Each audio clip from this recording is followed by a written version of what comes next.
Howard, and this is Wake Up New Bedford. I'm here with Tashy Pires. Tashy, thanks for having me. Thanks for having me, Marcus. Absolutely. I'm excited. First time in here, and what a space. Vibes are like immaculate. it? You digging it? Yes, I am. You. And so, how long have you been here now for? I've been in the mills for about 4.5 months. I moved in at the end of November. Okay. I officially opened on December 7th. Okay. Yeah, I remember you were posting about that. Yeah. And so, still new, still recent. It's been Very a couple months. new. Yeah, Very for new. sure. Yeah. And a work in progress. You know, we were talking about what to have in these walls, but you've made some great progress so far. I gotta say. Yeah. And so, before we get into all that, we're gonna have two parts. We'll save that for a little bit later. So, for people who don't know you, okay, let's give them a little bit of a background. Who is Taj? Yeah, who's Taj? Okay, and then we're gonna get into the name too. All right, how you came up with the name. So, are you from here? Born and raised in New Bedford. Okay. Well, I'm 26 years old. I'll say that. Sure. Born and raised in New Bedford. I went to our sister's school in middle school. That's how we know each other. Yeah. OSS and Nativity. We're super close. What elementary school do you go to? Gomes School. Where do you Gomes? Okay, Gomes School cool. Back in the day. Yeah, for sure. It's my Okay. old stomping ground. Sure. So Gomes, OSS. OSS. And then where? Then I went to Norford High. Okay. Graduated from there. And then my first year of college, I was at Roger Williams University.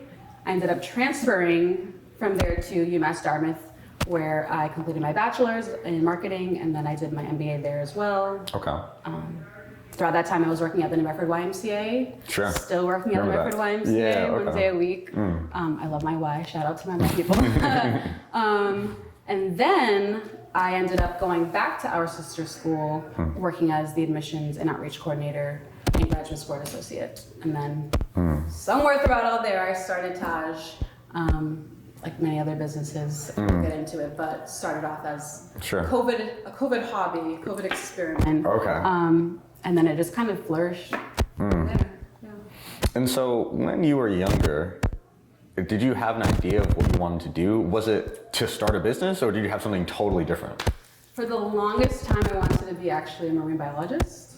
Totally different. Okay, right. In middle Okay. school, marine biology Sure. was my thing. I loved the water. I loved everything that had to do with the water, animals, all of that. We were exposed to so many different things at OSS regarding, marine biology and the water in New Bedford and all the history and all that. And then high school, I actually wanted to be a kinesiologist. What's that? So kinesiology is the study of how the body moves in terms of like your bones, the structure, Sure. And how that translates to like physical movement, sports, Interesting. and all of that. So Yeah. So like a more specific physical therapist kind Yeah. of. Yeah. I guess you could say that. Sure. A little bit different, whereas physical therapy is more rehab, and kinesiology is just the study of Gotcha. all those moving parts. Now, what did you want to do with that?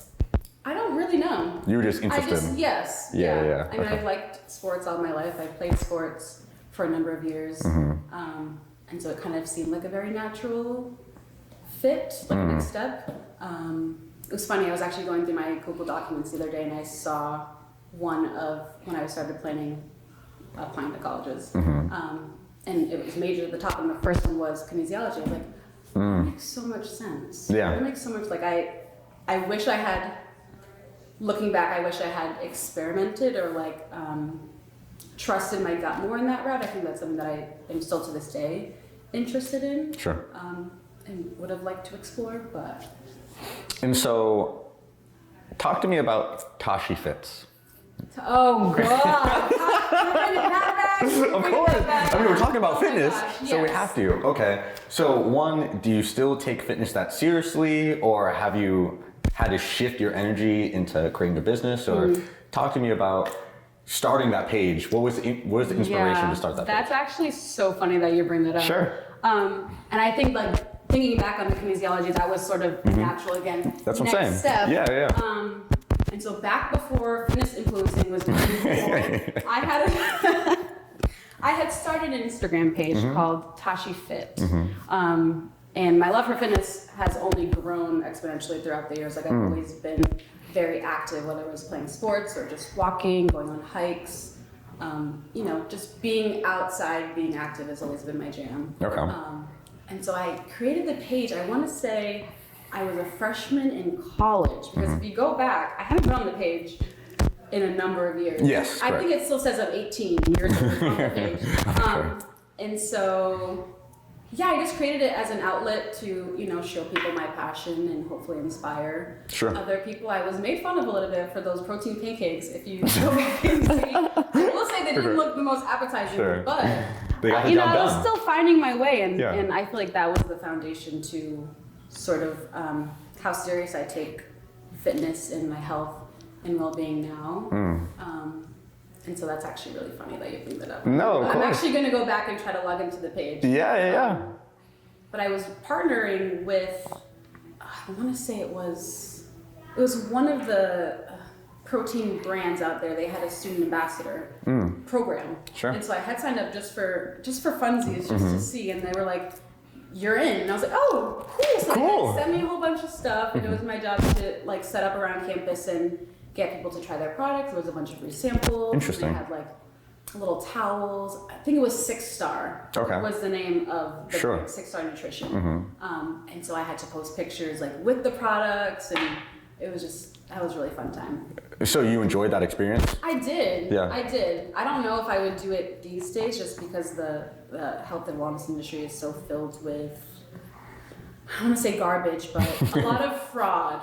A lot of fraud, and people are taking advantage of, you know, social media and only seeing the good side, where, you know, there's such a realistic view of health and wellness. Like, not everything is perfect, and I feel like a lot of people who are in these positions to be influencers and inspirations, whatever, role models, are not pushing out that good information. They're only, you know, they're showing a very, very not realistic side of the journey and the health and wellness. And they're just really, in my experience and like what I've seen, trying to sell you like cheat codes on how to get fit quick instead of presenting the lifestyle in an honest way. And there's so much room, like it's not a perfect journey. You don't need to eat perfect all the time. You don't need to do everything perfect all the time. Life is a marathon. It's not a sprint. And not every step that you take is going to be perfect, and you're not going to have everything down. And it's just, you know, it is a journey, I'll say that. Now, what makes you take fitness so seriously? Is that just like a personal thing, or were you inspired by something? At first, it was definitely for the aesthetics. Really? Like, everybody, I think, maybe this is just a generalization, but I think everybody wants to look good and feel good in their skin. And so at first, it was that, in terms of like taking it seriously and trying to like morph my body into a certain type. But the more that you're in it, the more that you research, the more that you read, the more things that you see and take in, the more that you realize that the true health aspect of it, and just being a healthy person, not having any underlying diseases, not having to pay for doctor's visits, not having to pay for medication, like just living a natural, healthy life. That is like the essence of why I do what I do. And, you know, throughout the gym, or being at the gym and being on this journey, I've made so many friends. And I think my closest friends are the ones that I spend every morning with. And I have so much love and appreciation for them, because, you know, it's sometimes hard getting up at 5 o'clock in the morning to get to the gym. But if you know that you're going to see these people, and you know that, you know, you're right there with them, and we're all on this path together, we're all doing it for the same reasons, it just makes it that much better. And so I'm interested really quickly in what would be one takeaway that you got from leaving OSS and then from New Bedford High? Oh gosh. So I want to say first, I'll preface that they were two completely different experiences. Oh, of course. Like OSS, as you know, Nativity, super small community. Like in terms of like student body, very, very small graduating class. It was all girls, and it was all super tight knit. Did you enjoy it being all girls? I did. I think that was a huge benefit, and even now being back on the opposite side and seeing our kids, I think the fact that they are in this all girls environment has really, is really going to help them grow and be comfortable in their skin, and know that they can do seriously whatever they put their mind to. Like, literally, we say this all the time in our admissions presentations, but the girls are the ones taking every opportunity that's presented. They're the ones being leaders in their community. They're the ones answering questions in class. They're the ones doing the robotics. Like, it's all girls, and I think that there's such a power in that. And once they really find themselves in that environment, in a safe space, in a comfortable space, once they grow into that, you know, finding their space in other bigger environments, co-ed environments, bigger schools, they already have that foundation within themselves that nothing around them is going to change themselves, if that makes sense. No, it does. And so I love that. And I think it was a little bit of a different school when I was there, but I think being back has further instilled that in me. And I'm seeing even changes in myself of like being more courageous and being more like taking the opportunities that are presented to me, not like shying away from them. But you were the first graduating class, right? Or we were the second graduating class. Okay, cool. But we were the first class to go through all 4 years. Got you. So I started when it was 5th and 6th, but I came in as a 5th grader. And so it was just new. It was very new. Exactly, yes. literally. Yes, Yeah, we were like guinea pigs in a sense. yeah, for sure. Okay, so again, what was that takeaway? Maybe like what you explained, or was it something a little bit different? Biggest takeaway from OSS would be, oh gosh, I guess just taking all the opportunities that are presented to you. I mean, connection was super important. We met so many people in the community. I think a lot of my mentors today are people that I met through OSS. A lot of like the founding board members, Bernadette Souza. Everybody knows Bernadette. Yeah, Everyone knows Bernadette. literally. She's awesome. Like just don't be afraid to seek out mentors. Don't be afraid to ask questions. Don't be afraid to raise your hand.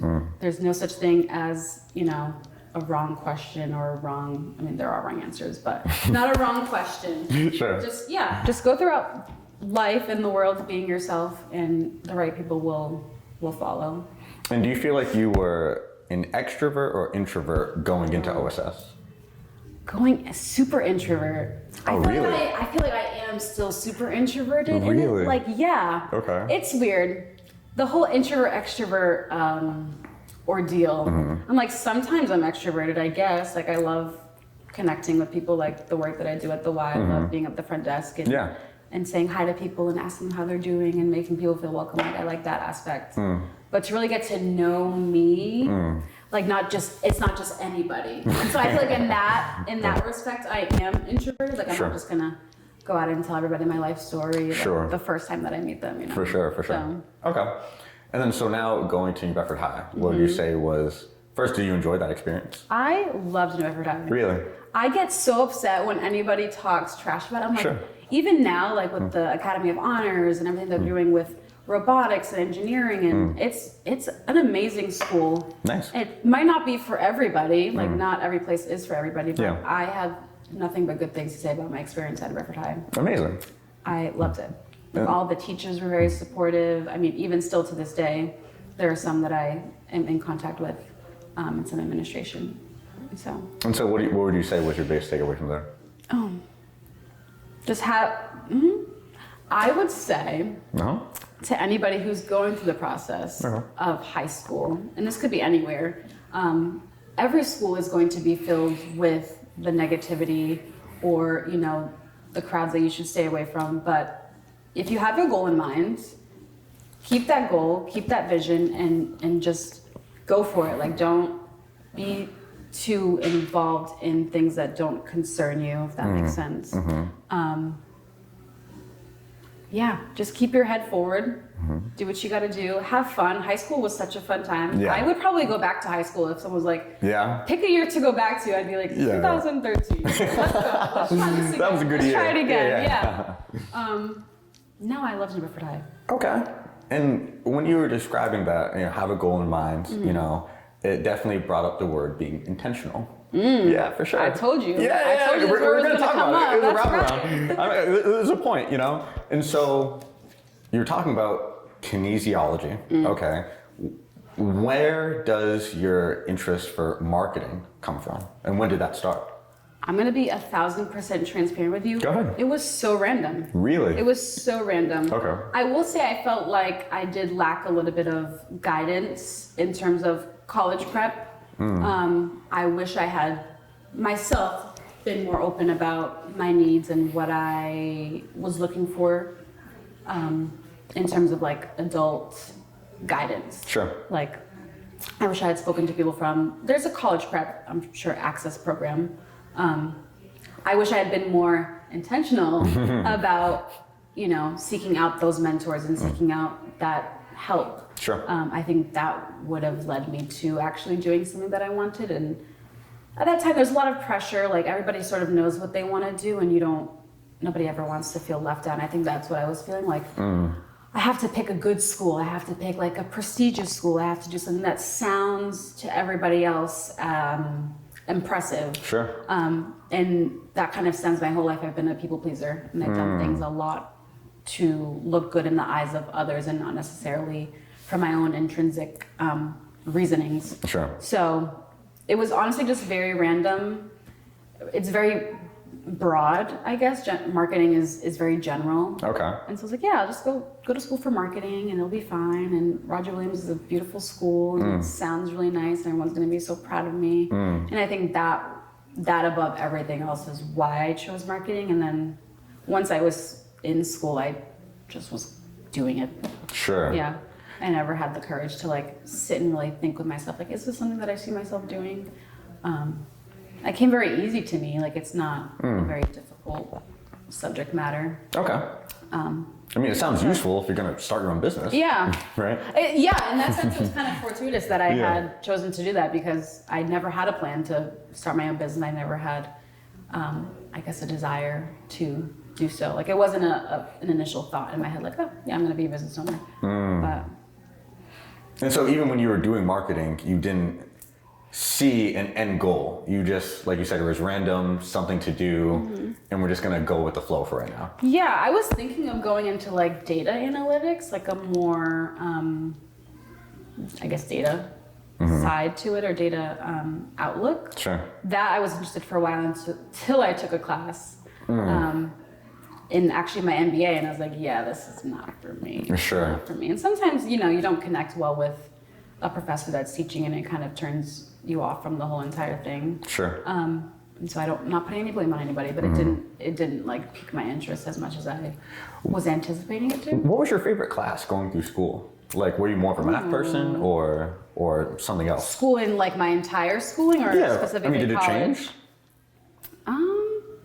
I've always really liked science. Sure. I mean, marine biology. Yeah, makes sense, and kinesiology. It's very science-based. For sure. God. I was never really a math person. Like, math was not... I got my first and only F in high school in Algebra 2. Really? Yes, I will never forget it because it wasn't a final grade. It was how they did the semesters, the trimesters, whatever they went by. So the first one was an F. And I remember it clear as day. Yeah. I tried to hide my report card from my mom because I knew she was going to be so upset. Yeah. And I had never gotten an F in my life. Yeah. Like, I've been a very good student, A's mostly, some B's, which I'm okay with. Happens, yeah. What are you talking about? Yeah. Even a B, I was like, oh my God, this is not good. But an F was unheard of, yeah. Right, Crazy. like I should have just packed my bags and left. Yeah, what are we talking about? At that point. But I had gotten an F. And at the time I was playing basketball. This is must have been my sophomore year of high school.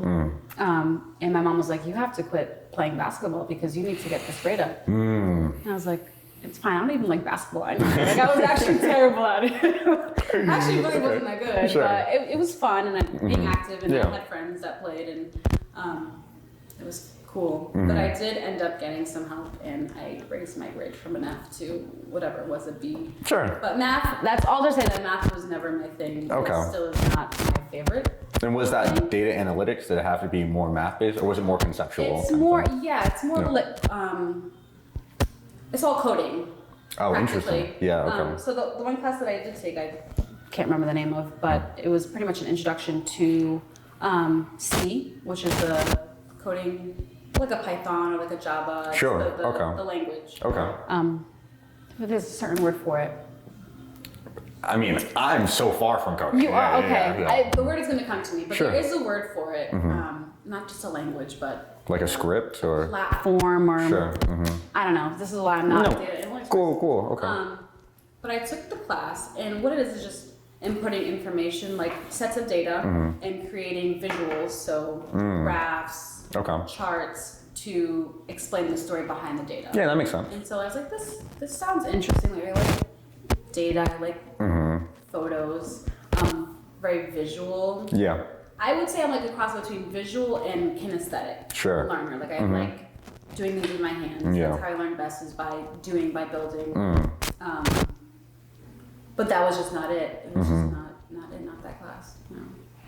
And so then you went on to get your business. What's the term for it? MBA. MBA. Yeah. Okay. Yeah. And so, did you find that really useful in now starting your business, or was starting your business mostly just like learning as you go, and then your MBA didn't really prepare you for it, or did it? I would say no matter what you have in terms of degrees, actually doing, like in terms of business, actually starting your own business is the best way that you're going to learn all of those aspects. Okay. Because yeah, they can teach you as much as you want, but your circumstances and your experience with the business is going to be different than what they teach you. Like everything is circumstantial.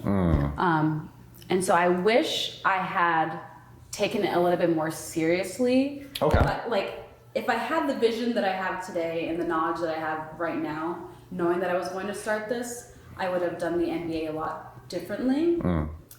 They kind of went hand in hand. So I started the MBA program in June of 2020. So right when COVID hit, I had graduated from my undergrad. Graduated. I completed it.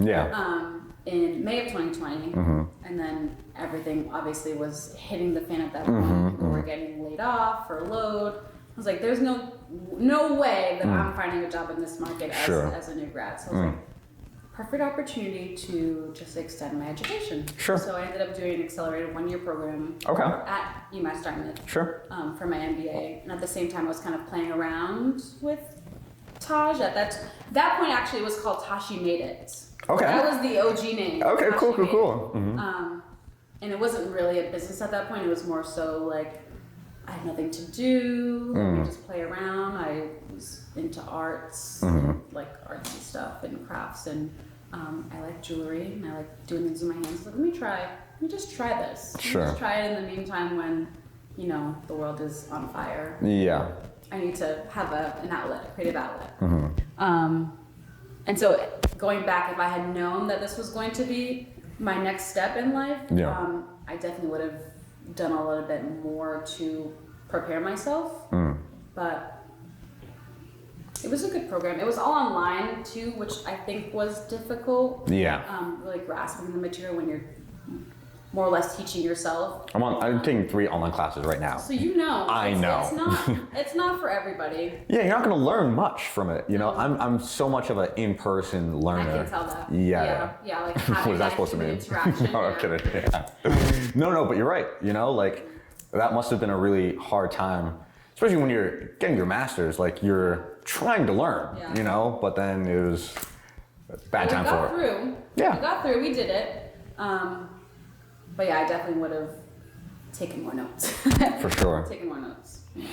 And so I'm curious about this, and I try to ask people this question when I know that they're an oldest sibling. Okay. One, do you enjoy being the oldest sibling? Would you have preferred to be the younger one in a made-up world? Or do you feel like it helped you in learning some lessons? Well, let me start by saying I love my brother. Sure, yeah. He is one of my favorite people on this planet. Sure. All my brothers, I should say.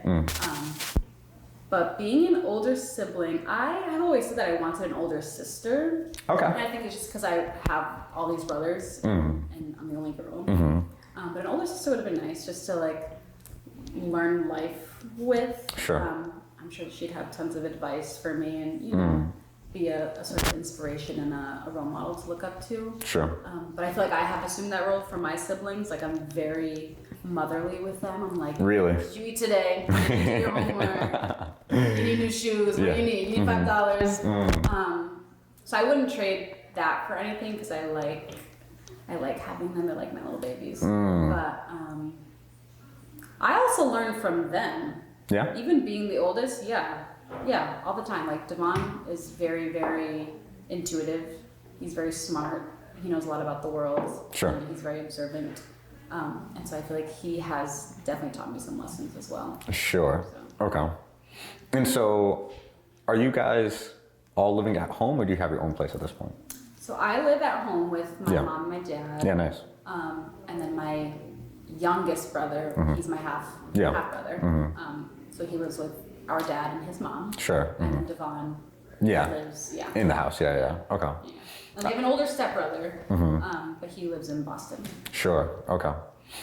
And I'm living out with family too, and I know I'm saving so much money. I'd be poor. I'd be homeless right now. Paycheck to paycheck. That is not how we want to live. Yeah. No. At all. Okay. Seeing my parents get older also, I wouldn't trade living at home for anything. Like this time that I'm getting with them, especially like, this is maybe TMI, but my dad's health declining a little bit. He had an accident a few years ago. And so getting to spend this time with them that I probably wouldn't have if I was moving out, and just seeing this, like our relationship change and develop into something even more like united and more beautiful is special. And I would never dog on anybody for living at home. Like, especially in this economy, do what you need to do. Yes, please. Yeah. Save that means. money. Yeah. And is it manageable, or is it a little bit hard to juggle different jobs along with being a business owner? It has its moments. It has its moments. I think my biggest thing, I'm super about balance. Like having a balanced life is very important to me, and so I try, sometimes too hard. I get like hyper focused on having the perfect schedule. But these days I've been intentional about like slowing down and trusting the timing of life, and not being so worried about what I have to do like every second of every day. So I will say it's hard having other obligations and also trying to manage my own business and be a productive and quality business owner. But life's about sacrifices, and sometimes you just have to put one thing above the other. Sure. And in the end, it all will balance itself out. So I'm trusting the timing of life right now. Okay. And there's so many questions I want to ask you, but maybe we'll end with this. Do you embrace or shy away from the term entrepreneur? Ooh, that's a fabulous question. Okay. I'm gonna switch it up on you. I shy away from calling myself an artist. Okay. See, I have trouble with coming to terms that I am an artist. I would say I lean more towards entrepreneur, which is weird because obviously the two go hand in hand, because I make my own. Literally. I make my own things that I sell. But I think I naturally will gravitate to calling myself more a small business owner, entrepreneur than I would an artist. Okay. I'm trying to like change my mindset about that, because this is art. It's wearable art. Literally. What are you talking about? Okay. Yeah. Well, I think when I think of art, I'm thinking of like Picasso, or like, more traditional forms of art. Right. Okay. Painting, sculpting, Even drawing. even fashion. Sure. Yeah. Even fashion design. I'm like, Yeah. those are all artists. Like I just own a business. So that's my struggle. We're gonna get more into that, and especially your business, how you started designing art, and designing your jewelry in part 2. Okay. Thank you so much. Thank you. And we're going to continue this conversation in part 2 of Wake Up New Bedford. This has been me and Tashy Pires. Catch us in part 2, where we continue this conversation, talk more about her business, and her plans for the future. Thanks.